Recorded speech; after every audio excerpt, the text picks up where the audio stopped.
म्हणजे भक्तांनी इथं आल्यानंतर अशी कोणती अभिषेक या पूजा केली पाहिजे का की त्यांनी त्यांना फायदा होईल, या काही उत्सव असतात मंदिराचे ते त्याच्याबद्दल थोडी माहिती देता येईल का?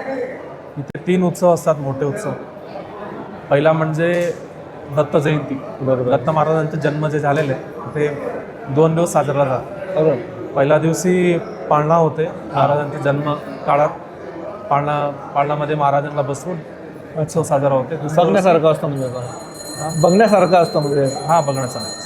आणि दुसऱ्या दिवशी रथोत्सव असतो. अरे वा. महाराजांचं जे बाळ रूप आहे, बाळरूपांना रथामध्ये बसवून गावातलं प्रदक्षिण होतं. अच्छा. दत्त जयंतीचा उत्सव. अरे वा. दुसरं म्हणजे आपलं महाराजांचं निजानंदागमन. म्हणजे महाराजांनी जेव्हा गाणगापूर सोडून श्रीशैल वनामध्ये अदृश्य झाले त्याचा उत्सव आहे. ते पौर्णिमाला होते. बरं बरं. त्या काळात 5 दिवसाचा उत्सव असतो.